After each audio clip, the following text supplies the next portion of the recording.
కోసం వచ్చానా? మరి ఎవరి కోసం వచ్చినావు? పిల్లగారి కోసం. గాలి కోసం వచ్చినావా గడుసు బిల్లాడా? నేను పిల్ల కోసం వచ్చావేమో అనుకున్నా. ఇదిగో నా ఎంత మాట అంటే అసలు నేను మంచిదాన్ని కాదు. వాటం చూస్తే తెలుస్తూనే ఉంది. ఒట్టి పొగరబోతు పిల్లవని. నాలాంటి సత్తుకాలం మడిచి ఏడా ఉండదు. మరైతే ఎందుకలా కసురుకున్నావు?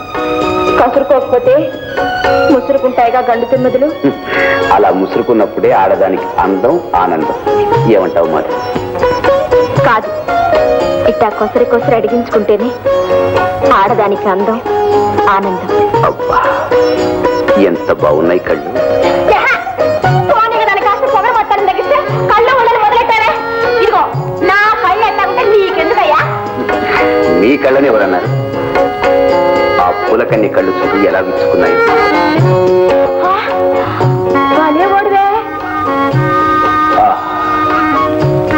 ఎంత అందంగా ఉంది. ఏంటది? ప్రకృతి.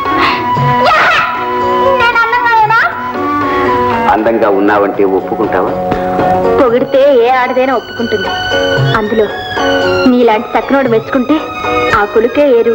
మరి చెప్పవే, అలా అయితే రోజు నిన్ను పొగుడుతూనే ఉంటాను. ఒక్కరోజే కాదు, జీవితాంతం నీ అందాన్ని మెచ్చుకుంటూనే ఉంటాను. రాజా, నిజంగానా?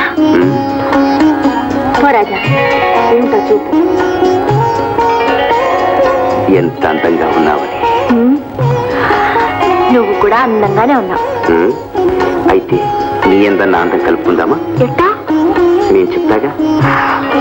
ఆ చెప్పేదేదో రేపు చెప్తూ కానీ ఆలస్యం అయితే మా అమ్మకి ఎక్కువ దిరిమ్మా. రేపు వస్తానుగా. కల్మషం లేని కన్యపిల్ల.